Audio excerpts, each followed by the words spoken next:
Bom dia, irmãos. Então vamos começar a nossa live na Escola Bíblica Dominical, nesta manhã de domingo, domingo da ressurreição, para a glória do nosso Deus. Nós falaremos sobre a Páscoa em Filipenses 2, versículos 5 ao 11, e suas consequências em nossas vidas. Antes de tudo, eu quero cumprimentar você que já está aí online e quero que você possa compartilhar o link dessa live com outras pessoas. Chame as pessoas para ouvir a palavra de Deus. É uma maneira que nós, irmãos, temos nesses dias de sermos testemunhas de Cristo, levarmos pessoas a Cristo de uma maneira diferente.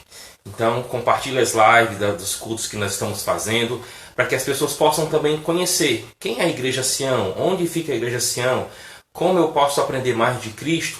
Então, as pessoas podem acessar, podem compartilhar, podem assistir às nossas lives e assim poderão conhecer um pouco mais do Evangelho do Senhor Jesus Cristo. Eu vou só atualizar aqui para que eu possa acompanhar aquilo que vocês estão assistindo.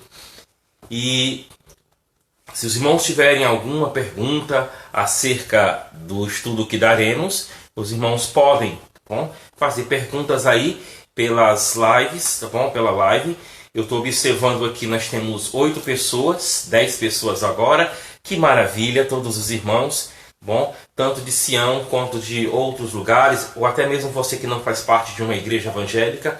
Muito obrigado, estou vendo aí Naldo já dando o seu oi aí, tá bom? Cumprimentando. Então, irmãos, vocês podem, tá bom, estar dizendo aí quem está presente para que a gente possa cumprimentar aqui na nossa live, ok? Vamos fazer uma oração para nós buscarmos a presença de Deus, bom, e a direção dele para a palavra que nós iremos ler e iremos também estudar. Senhor Deus, Pai, somos gratos a Ti pela vida de cada pessoa que está nos ouvindo, seja ela já um cristão ou não. Ajuda-nos, Senhor, a viver para a Tua glória, pela Tua graça, nesses tempos difíceis. Pedimos pelos nossos governantes, mas também pedimos pelas pessoas humildes. Que o Senhor nos ajude, Pai, a estarmos, Senhor, dando bom testemunho de Ti, zelando pelo próximo, zelando por nossas próprias vidas. Que o Senhor tenha misericórdia de todos aqueles que estão ouvindo e que nós, Pai, ao lermos a Tua palavra, sejamos desafiados por ela a sermos transformados. Vem, que Teu Espírito Santo nos abençoe nesta manhã de escola dominical online para a honra e glória do Teu nome. Fica, Pai, conosco, te pedimos em nome do Senhor Jesus Cristo. Amém. Então, temos aí, que bom, já 14 pessoas, que maravilha. Você pode deixar aí o seu like, viu? Dizendo que você está aí assistindo, para a gente poder cumprimentar a cada uma das pessoas que estão aqui assistindo a live da nossa Escola Bíblica Dominical. Então, irmãos, vamos para o livro de Filipenses, capítulo de número 2. Eu quero voltar para os versículos de número 5 a 11. Na verdade, nós só arranhamos a superfície na semana passada. E nós, hoje, vamos tentar estudar um pouco mais. Mais pessoas aí entrando. Eu estou vendo aí a irmã Cleidinha, que coisa boa. Olha só, que maravilha, irmãos, ver todos vocês aí presentes, ouvindo da palavra do nosso Deus. Então vamos para a carta aos Filipenses, capítulo de número 2. Como eu falei para vocês, uma carta de confinamento, uma carta de, digamos, de certo modo, quarentena, né? Paulo estava confinado na prisão, provavelmente a prisão em Roma, e Paulo vai aproveitar os momentos que ele está ali para produzir também a ajuda para os irmãos. Tenho ouvido e comentado com alguns colegas como Deus está fazendo com que nós nos reinventemos. Algumas atividades que nós achávamos que não podíamos viver sem elas, estamos vivendo, e Deus está despertando a criatividade de cada um de nós para que nesse dia a dia de quarentena nós venhamos a saber o que fazer, como fazer, estarmos colocando a nossa mente, tá bom, para trabalhar, para não ficar apenas em notícias tão ruins. Deus está agindo em nós, por nós, para a glória dele. É isso que eu posso dizer a todos vocês. Então, eu estou vendo aí irmão Samuel, irmã Nena, dona Toquinha, que bom, tá bom? Que maravilha ter vocês aí. Nós temos 20 pessoas que estão colocando. Irmão Claudivan, quero cumprimentar ele, irmã Lucineide. Olha só, Isaac, Sara, que maravilha. Natan, Que bênção, irmãos, é termos todos vocês pertinho aqui para ouvirmos a palavra do nosso Deus. Então, falando de Filipenses, carta de confinamento, carta onde Deus estimulou Paulo a ser criativo. Paulo estava preso, mas Deus faz com que ele utilize das ferramentas que ele tem para produzir algo que edifique a Igreja de Cristo e que também ocupe a sua mente. Fica aí essa questão para nós estarmos pensando. Filipenses capítulo 2. O capítulo de número 1, pelo que nós já podemos estudar, o apóstolo Paulo, além de expressar gratidão a toda a diretoria daquela igreja e a cada membro daquela igreja, o apóstolo Paulo mostra que a situação que ele vive é uma situação em que ele pode sim pregar a palavra de Deus. O prédio está vazio hoje, irmãos, mas a Igreja de Cristo está movimentada. A Igreja de Cristo está pregando o Evangelho, está vivendo o Evangelho. Mesmo aí à distância, nós estamos cuidando de vocês, nós estamos zelando pela vida de vocês. Que bênção é sabermos que o nosso Deus assim nos abençoa. No capítulo número 1 ainda, nós percebemos o apóstolo Paulo desafiando os crentes lá da cidade de Filipos a viverem de maneira que agradassem a Deus. Lembram do versículo de número 27, que eles deveriam se comportar como cidadãos dos céus? Da mesma maneira que eles zelavam pela cidadania filipense, eles deveriam agora zelar pela cidadania dos céus. E ao fazer isso, entrando agora no capítulo de número 2, Paulo pede que eles focalizem no que é importante. Não que eles venham a negar a realidade ou negar os problemas. Mas no início do capítulo 2, o apóstolo Paulo pediu que eles colocassem a sua atenção em alguma exortação em Cristo, em alguma consolação de amor, em alguma comunhão do Espírito. Então, focalizar agora a nossa atenção. Não negar o que está acontecendo. Sim, é séria a situação que estamos vivendo, mas que isso não ocupe, não domine o nosso dia a dia. Então o apóstolo Paulo pede para aqueles irmãos agirem da mesma maneira. E ao agirem assim, o que é que nós temos? Temos algumas orientações. Aquela igreja estava sofrendo tanto ataques externos, inimigos da cruz de Cristo, mas também dificuldades internas estavam prejudicando o bom testemunho daqueles irmãos. Então o apóstolo Paulo dá uma série de ordens como: pensem a mesma coisa, tenham o mesmo amor, sejam unidos de alma.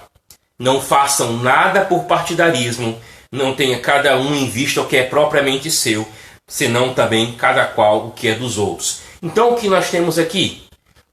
Bom dia àqueles que estão entrando agora, ok? O que Paulo pede então que eles façam? E que eles tentem resolver as questões que eles estão enfrentando internamente para que melhor eles possam responder às dificuldades externas que eles enfrentarão.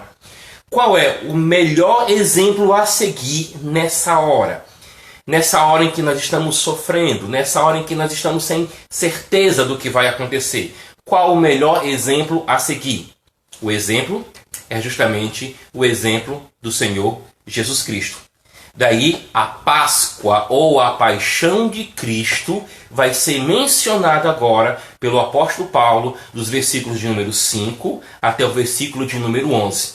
Para que nós venhamos a resolver nossas dificuldades, amarmos uns aos outros, cuidarmos melhor da igreja, para assim sabermos como resolver as questões externas, o apóstolo Paulo pede que os filipenses tenham a mesma atitude, o mesmo sentimento que houve em Cristo Jesus. Daí eu desafio vocês agora a medirem a grandeza do sacrifício de Cristo, pensando em tudo aquilo que ele deixou para trás, ou que ele renunciou, conforme nós podemos ler nas palavras de Paulo, Filipenses capítulo 2, do versículo de número 5 ao versículo de número 11.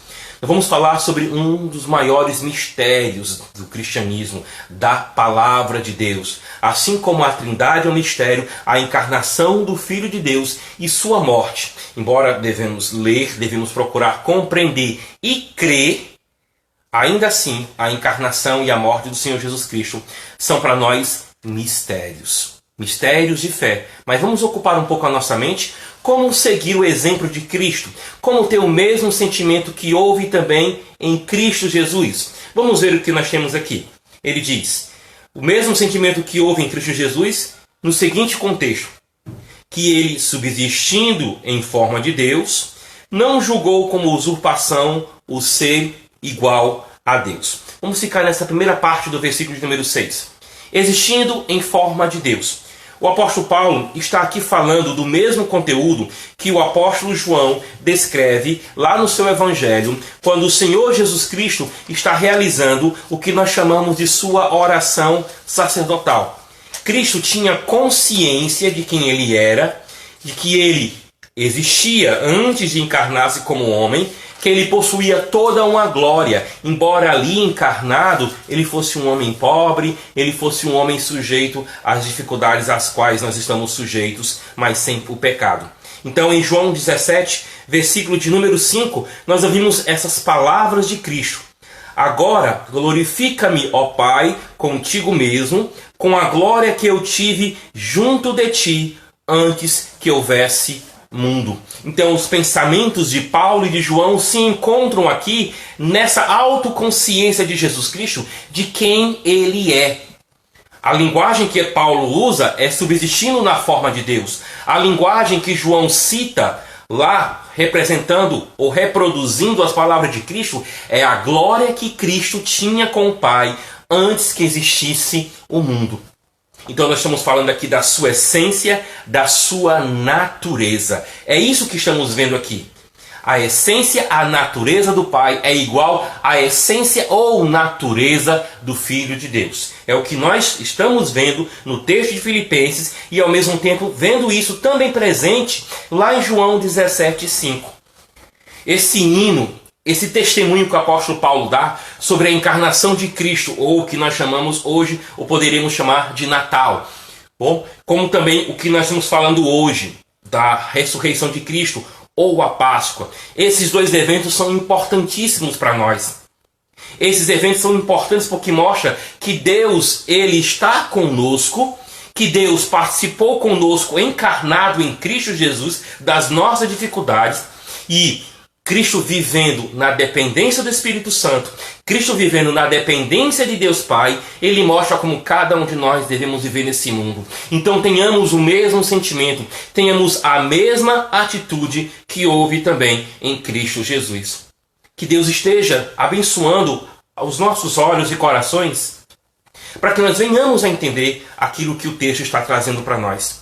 Então a mesma glória que Jesus Cristo tinha antes de encarnar-se, antes de existir o mundo, está sendo colocada agora diante dos nossos olhos para nós entendermos o tamanho do sacrifício, o valor do sacrifício de Jesus, o Filho de Deus. Então, ele, existindo na forma de Deus, não julgou como usurpação o ser igual a Deus.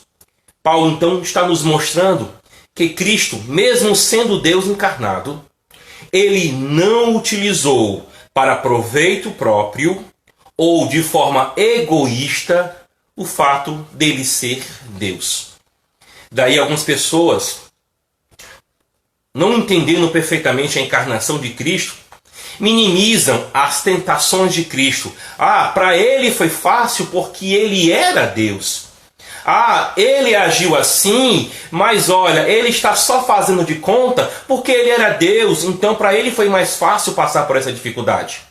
O texto está nos dizendo que embora ele tivesse uma glória com o Pai antes da encarnação, embora ele tivesse uma glória com o Pai antes do mundo existir, o texto está nos dizendo que Jesus Cristo em momento algum ele usou o fato dele ser Deus de forma egoísta, estando ali junto com os discípulos, por exemplo, no meio do mar, e de repente o mar, o vento, o barco quase indo a pique, ou quase naufragando. É como se ele não estivesse vivendo naquele momento, como ele não estivesse sendo atingido por toda aquela situação. Ele estava vivendo aquela situação, sim. Ele estava vivendo. É como se também ele estivesse no meio dos discípulos com fome e de repente ele não sentisse fome, porque naquela hora ele estava se alimentando divinamente como Deus. O texto está dizendo, embora ele existisse, embora ele exista, e seja igual a Deus Pai, durante o seu período de encarnação, Ele não usou isso de forma egoísta, ele não usou isso tirando proveito para si mesmo. Ele experimentou as dores iguais às que eu experimento e iguais às que você experimenta em um mundo onde podemos ver beleza, mas em um mundo em que também podemos ver crueldade, violência. O texto segue então para nós. Diz que ele não usou isso de proveito próprio egoisticamente, mas a si mesmo se esvaziou. Essa palavra é o centro de tudo aquilo que estamos vendo, onde podemos ver a glória de Cristo anterior e agora o momento em que se dá a sua encarnação. A ideia de esvaziar. Vamos lá. Ele continuou sendo Deus quando estava encarnado, mas ele não usou isso para proveito próprio ou para proveito egoístico. Então, como foi que ele se esvaziou? Ele não deixou de ser Deus encarnado, mas o texto diz que ele se esvaziou. Como é que seria isso? Antes de tudo, lembre, ele não deixou de ser Deus encarnado. Ele era 100% Deus, ele é 100% Deus. Mas agora nós estamos vendo que algo está acontecendo. O esvaziamento de Cristo é explicado tanto pelas frases anteriores como pelas frases posteriores. O fato é, ele não deixou de ser Deus, ele continuou sendo Deus 100%. Como ele se esvaziou então, você pode estar me perguntando. O texto diz, ele se esvaziou assumindo a forma de servo. Esse autoesvaziamento não foi uma coisa imposta a ele. Esse autoesvaziamento, eu quero destacar com você aqui, o versículo de número 7, no versículo 8, uma frasezinha pequenininha que passa ali pelos nossos olhos. O texto diz, a si mesmo, no versículo 7, e a si mesmo. Vocês estão vendo que ele escolheu, foi voluntariamente, que ele, sendo igual a Deus Pai, ele se entregou por nós ou se esvaziou, ou ele se humilhou por nós, foi voluntariamente que Jesus agiu. É muito interessante ver todas essas questões presentes aqui no texto. Então, como é que é esse esvaziamento? Esse esvaziamento não é deixando de ser Deus. Esse esvaziamento agora é assumindo uma natureza humana. A natureza humana descrita aqui tem alguns critérios interessantes que eu quero destacar para você.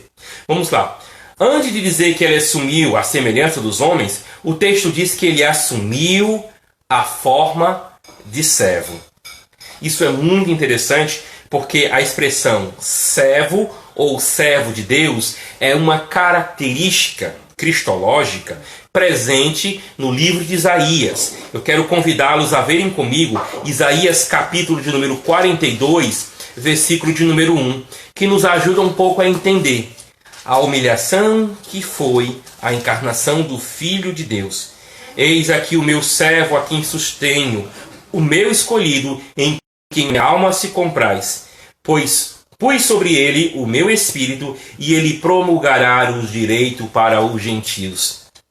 Quando Jesus Cristo assume a forma de servo, isso nos mostra que tanto a sua divindade era algo real, como também a sua encarnação era algo real.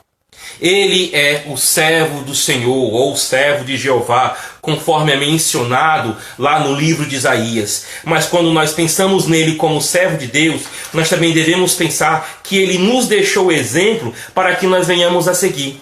O exemplo, eu quero citar agora em Lucas 22, versículo de número 27, nós podemos ler assim: pois qual é maior? Quem está à mesa ou quem serve? Porventura não é quem está à mesa, pois no meio de vós eu sou como quem serve.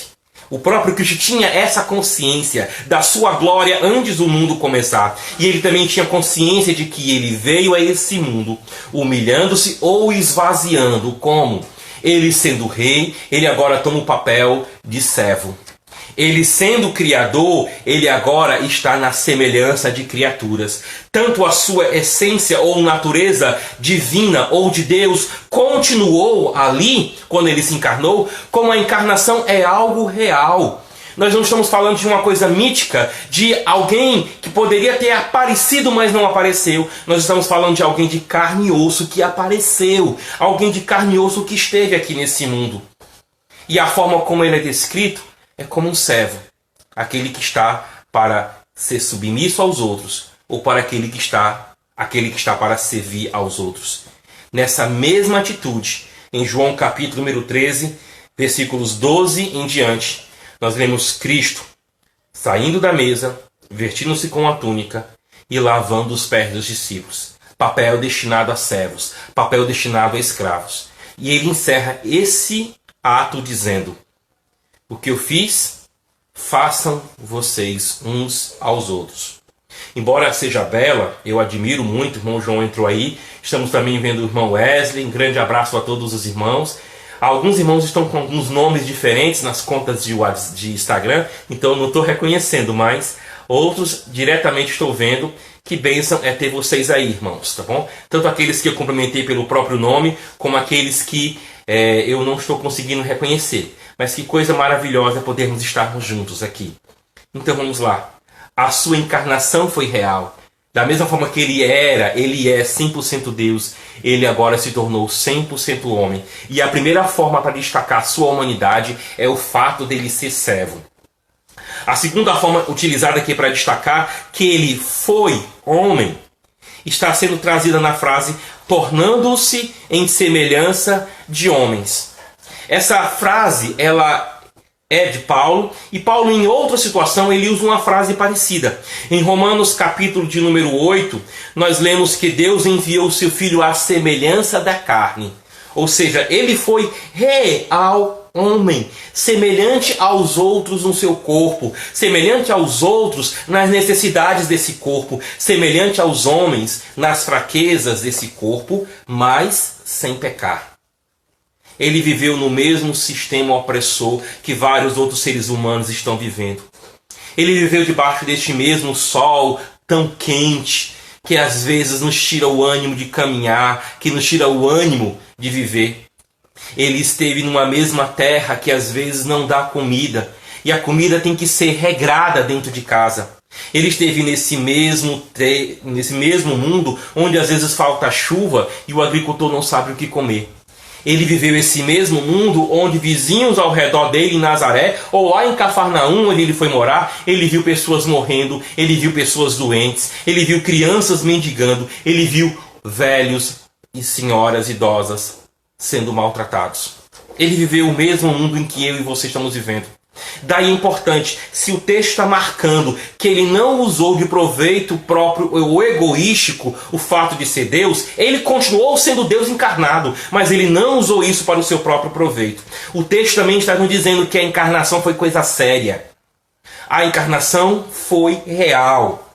E eu volto a dizer, se nós queremos entender o sentido da ressurreição, o sentido do sacrifício de Cristo, nós devemos entender o que foi a encarnação. Estão atrelados. Embora o feriado ou a festa de Natal esteja tão distante de nós, estamos agora no mês 4, vai ser só daqui a 8 meses, esses dois eventos estão ligados nas páginas da Bíblia. Esses dois eventos nos mostram a glória do nosso Deus, mas também mostram a humilhação do nosso Deus. Esses dois textos mostram para nós a humilhação, o sofrimento do Filho de Deus, mas também mostra a glória do Filho de Deus. Glória semelhante à que ele prometeu para mim e para você. Então isso torna para mim e para você mais palpável. Ele conquistou. E sendo ele quem é e conquistando, ele garante para mim. Ele garante isso também para você. Vamos continuar? Sabendo que ele foi e viveu nesse mundo na semelhança de servo. Sabendo que ele se tornou na forma de servo, sabendo que ele se tornou em semelhança humana, nós podemos chegar até ele em oração.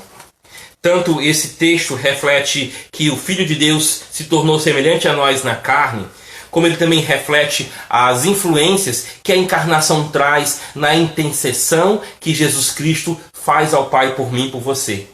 Hebreus 4,15 diz, ele foi igualzinho a nós. Ele viveu num mundo caído, viveu sem pecado, mas ainda assim viveu num mundo caído, num mundo de sofrimento, num mundo de guerras. Então ele sabe, como eu e você sabemos, o que é viver nesse mundo. E por saber, e por conhecer a dor bem perto, ele é o excelente Ele é o sublime, ele é o melhor intercessor que eu e você poderíamos ter junto a Deus Pai. Jesus Cristo, que se encarnou, que foi semelhante aos homens. O texto continua trazendo para nós, e ele foi reconhecido em figura humana. Ou seja, foi reconhecido como aquele que não tinha, como vários outros, um lugar para descansar a cabeça. Ele foi pobre. Ele foi daquele que precisou viver de ajuda dos outros. Lucas capítulo 8 mostra que mulheres sustentavam o ministério de Cristo. Quando nós olhamos lá para a última ceia, nós estamos vendo que ele vai realizar essa ceia numa casa que não é nem dele. E até mesmo na hora da sua morte, ele mostra como ele foi reconhecido como qualquer outro ser humano, porque o túmulo que ele foi utilizar não era nem dele, era emprestado. Então estão vendo o tamanho daquilo que é a encarnação do Filho de Deus. Vejam para isso, para que vocês entendam melhor o que é a ressurreição do Senhor Jesus Cristo. O texto, então, encerra dizendo: se humilhou, tornando-se obediente até a morte, e morte de cruz. De uma forma quase que poética, mas ao mesmo tempo cruel. A morte de cruz era aquela em que aqueles que eram submetidos a esse processo de tortura morriam 1000 mortes em uma só morte. Todos os efeitos que nós podemos perceber, todos os efeitos que nós podemos ler, há médicos que procuraram se dedicar, através dos relatos das Escrituras, através dos relatos que nós temos da história, quais são os efeitos que a crucificação traria ao corpo de uma pessoa. Então, a sua encarnação é a identidade dele como nós, servos. A sua encarnação está mostrando aqui que é ele se tornar igual a mim e a você, nas nossas dores, nas nossas dificuldades, nas nossas necessidades, mas eu volto a dizer, sem pecado. E a sua identidade para comigo e com você é até mesmo experimentar a morte. Mas experimentar de uma maneira que eu e você não experimentaremos, porque ele foi crucificado. E como eu falei para vocês, o ser crucificado poderia ser equivalente a vir morrer 1000 mortes distintas. Vejam a identidade de Jesus, 100% Deus. E vejam aqui a identidade de Jesus Cristo, 100% homem. Sua glória, sua humilhação. Mostrando, irmãos, o que nós devemos seguir. Mostrando o que nós devemos alcançar. A partir agora do versículo de número 9, nós temos duas palavras, que na língua original que Paulo escreve é uma só. E quando essa palavra aparece, ela aparece diante de uma grande conclusão. Ela aparece de modo que algo grandioso vai ser mencionado. É grandioso saber que ele é Deus e ele não usou isso para proveito próprio enquanto esteve aqui como homem. É grandioso saber que ele foi semelhante a mim e você, para que nós tenhamos alguém a quem possamos nos aproximar. Alguém que tanto é o nosso Criador, isso já é suficiente, mas alguém que também quis experimentar. Ele não precisava, mas ele quis experimentar aquilo para morrer por nós, para nos alcançar, para mostrar que ele nos ama. Qual é então a grande conclusão de tudo isso? O apóstolo Paulo diz: o que é que vem depois de sofrimento? O apóstolo Paulo mostra o que é que vem depois de tribulação. Vem glória. Também Deus o exaltou sobremaneira e lhe deu o nome que está acima de todo o nome. Por que Cristo é o maior nome reconhecido em todo o universo? Porque não há um único ser, uma única criatura que não venha a reconhecer o nome de Jesus. Pois o texto diz para nós: diante do nome de Jesus se dobre todo o joelho nos céus, todos os serafins, todos os querubins, todos os arcanjos, cada anjo que se encontra hoje, milhares de milhares, ou como dizem as palavras poéticas da Bíblia, miríades e miríades de anjos. Todos os joelhos que estão sobre a terra, todos os seres humanos, todos os animais, todos os seres criados. E agora colocando todos os que estão debaixo da terra. Se nós podemos ver todos os que estão nos céus como os anjos de Deus que mantiveram seu estado original de pureza, nós devemos ver agora todos os que estão debaixo da terra como uma referência a todas as pessoas mortas, mas também a todos os demônios. Você está vendo que não escapa uma única criatura que não venha a reconhecer que aquele que se identificou conosco, sendo 100% homem, sem nunca deixar de ser 100% Deus, aquele que recebeu de Deus Pai um nome grandioso, todos esses deverão reconhecer a glória de Cristo. Todos deverão reconhecer. E nesse momento o texto também diz que todo joelho se dobrará, mas também que toda língua confessará que Jesus Cristo é o Senhor, para a glória de Deus Pai. O texto começou dizendo que Jesus Cristo é igual a Deus Pai, e ele não usou isso na sua encarnação para proveito próprio. Então ele nunca deixou de ser Deus. Ele continuou sendo 100% Deus. Há algumas questões que nós não entendemos. É um mistério. Nós, por um lado, sabemos que ele tem o poder sobre a morte e, por um outro lado, ele mostra algumas limitações. O que nós podemos ver é, ele mostrou a sua grandeza como Deus, por exemplo, através dos 7 sinais que João explora no seu evangelho, mas, ao mesmo tempo, a sua encarnação foi real. Ele foi homem igual a mim, igual a você. É um grande mistério. Daí nós temos o seguinte, meus amados irmãos. O texto começa dizendo que Jesus Cristo é igual a Deus Pai. Mas o texto também termina dizendo que Jesus Cristo é igual a Deus Pai. O texto começa dizendo que Jesus Cristo é o Yahvé, é o Jeová do Antigo Testamento. E o texto termina dizendo que Jesus Cristo é o Yahvé, é o Jeová, é o Javé do Antigo Testamento. Sabe por quê?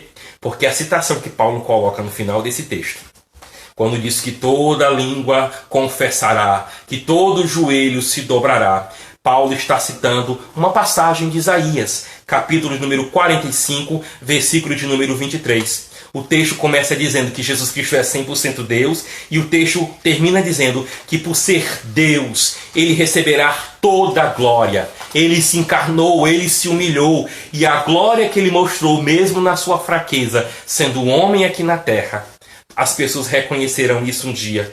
Então, Isaías, capítulo número 45, versículo número 23. Se vocês observarem, o texto aqui é o Senhor Deus falando. O versículo número 19 diz assim: Não falei em segredo nem em lugar algum de trevas da terra. Não disse à descendência de Jacó, buscai-me em vão. Eu, o Senhor, falo a verdade e proclamo o que é direito. Esse é o Javé, é o Jeová, é o Yahvé do Antigo Testamento. É o Deus que se revelou lá a Moisés na sarça ardente. Ele está falando aqui. E continuando, vocês vão ouvir ele dizendo no versículo de número 23. Por mim mesmo tenho jurado, da minha boca saiu o que é justo, e a minha palavra não tornará atrás. Diante de mim se dobrará todo o joelho, e jurará toda língua. Então, Paulo começa em Filipenses 2, 5 a 11, dizendo que Jesus Cristo é Deus, pois ele subsistindo na forma de Deus. E ele termina dizendo que Jesus Cristo é Deus, colocando algo do Antigo Testamento que será realizado no Antigo Testamento para com Jeová, para com o Senhor. Paulo aplica esse mesmo texto agora a Jesus Cristo. Então o texto começa e termina dizendo: Jesus Cristo é Deus, Jesus Cristo é Deus. Foi um homem que andou entre nós, ele se encarnou, ele enfrentou o que nós enfrentamos como seres humanos, mas ele também é Deus. Então ele merece receber de mim toda a adoração, ele merece receber de mim toda a minha dedicação, toda a minha consagração. E você pode dizer: como é que eu posso mostrar isso agora para ele? Antes de tudo, reconheça que você é pecador. Reconheça que você é falho e sem a ajuda de Jesus Cristo, Deus homem, você não pode chegar a Deus Pai. Você não pode ter a mudança do Espírito Santo ou se tornar a habitação do Espírito Santo. Em seguida, além de confessar e de recebê-lo em sua vida e experimentar essa transformação, o apóstolo Paulo diz que nós devemos procurar outros cristãos para vivermos com eles, para vivermos em comunidades. Essas comunidades terão dificuldades, mas sabe o que é que nós devemos fazer, irmãos, quando encontrarmos essas dificuldades? Olhar para aquele que, embora tendo glória, se humilhou por nós. Voluntariamente, o texto diz assim mesmo, se entregou por nós. Ele viveu as dificuldades que vivemos. Ele reconheceu o que era cansaço, o que era fome, o que era sede. Ele soube o que era ser rejeitado pela sua família. Ele soube o que era ser rejeitado pelo seu povo. Ele soube o que era ser decepcionado pelas pessoas e até mesmo ser abandonado pelos amigos. Você está vendo que essas são uma das questões que a gente pode estar vivendo agora e nós achamos que nós somos os únicos sendo decepcionados pelas pessoas. Nós somos os únicos sendo abandonados pelas pessoas. Jesus Cristo experimentou tudo isso como eu e você. E ele experimentou de verdade. Porque ele não usou o fato de ser 100% Deus para sofrer menos aqui na terra. Ele assumiu a forma de servo.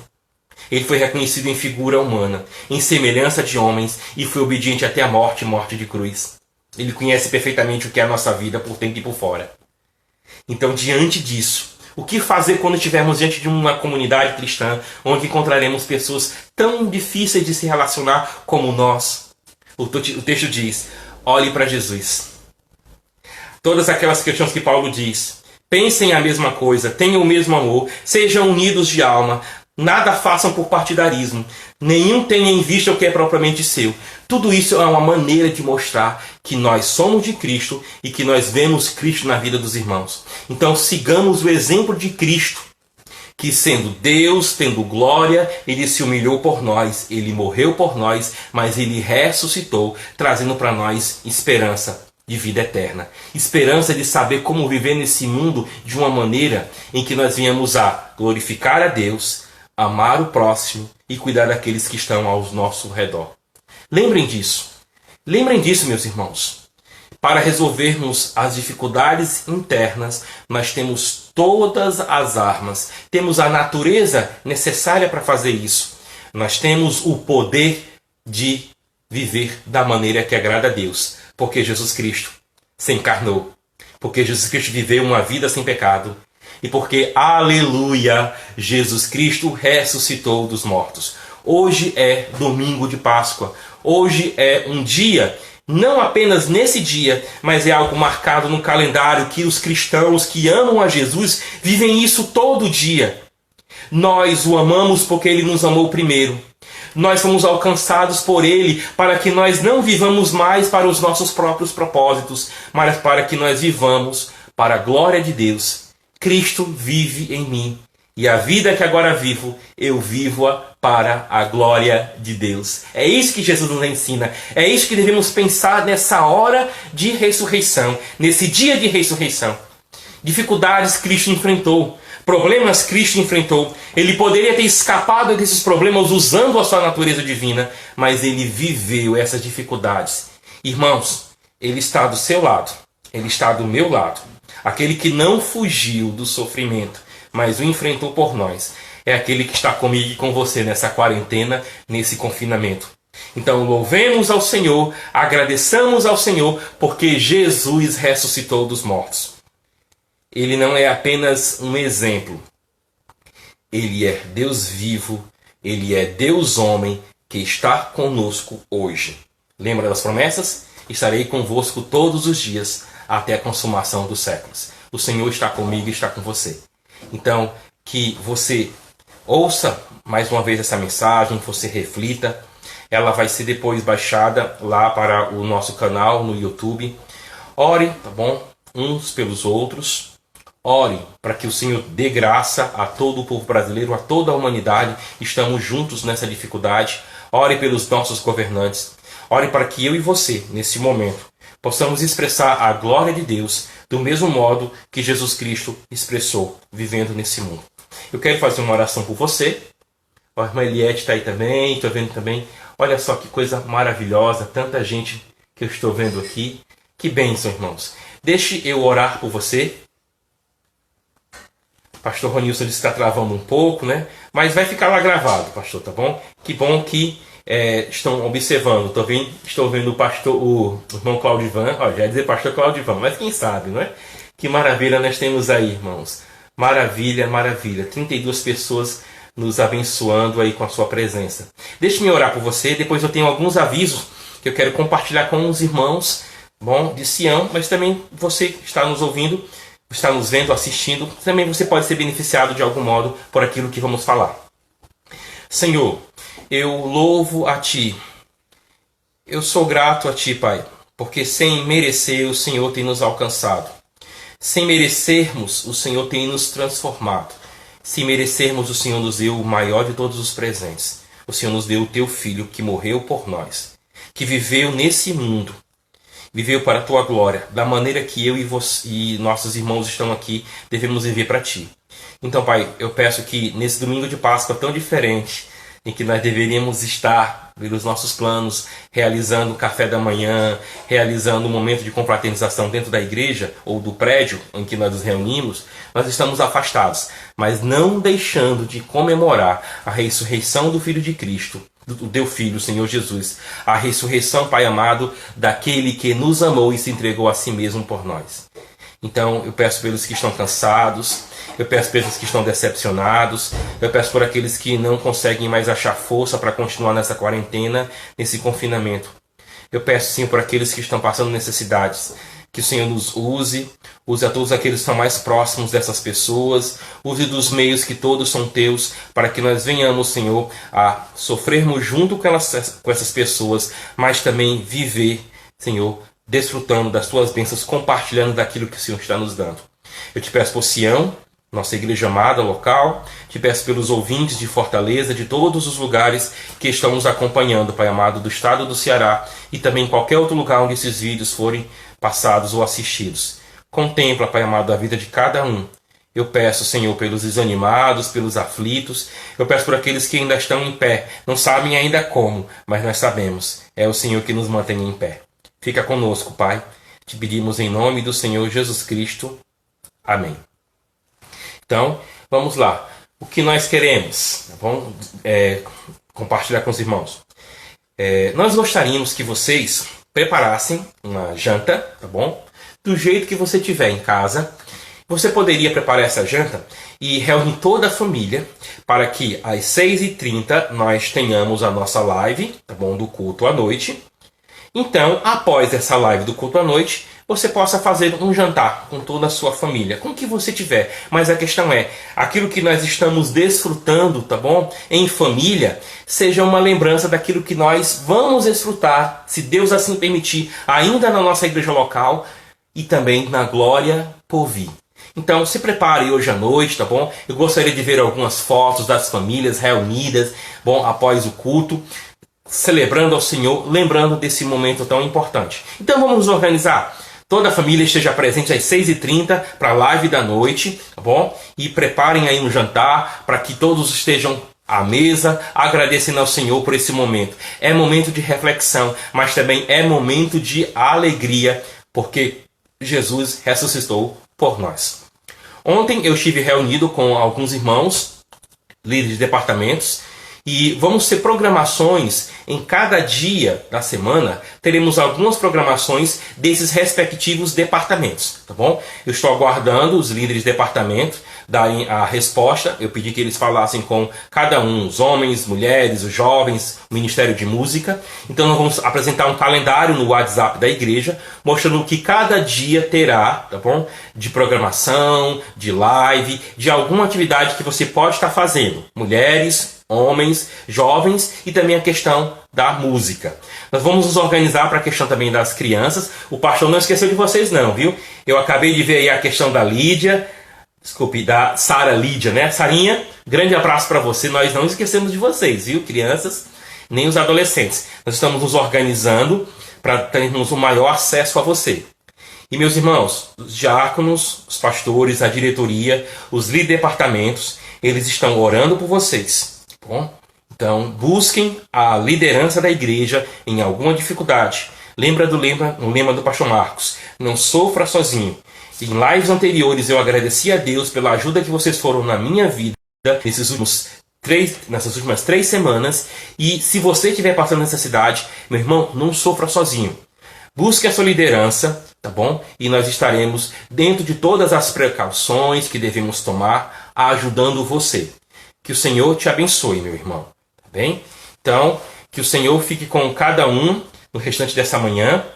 Que bênção maravilhosa é estarmos aí vendo vocês. Então, olha só, que bênção, irmãos. Deus continue abençoando. Bom, a minha filha Keila também está assistindo lá de Fortaleza, aí a live.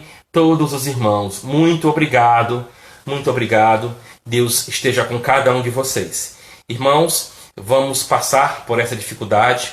Para a glória de Deus, o Senhor está junto com o seu povo. Lembre disso, saiba disso. Então, eu quero me despedir. Quero agradecer também Ronaldo, que está aqui, tá bom, na equipe técnica, cuidando de todas as demais questões. E orem pelo Estado, ore pelos governantes, ore pelo seu pastor na sua igreja local. Também eu sei que tem irmãos de outras denominações nos acompanhando. E é isso, vamos ficando por aqui. E todos tenham uma feliz Páscoa.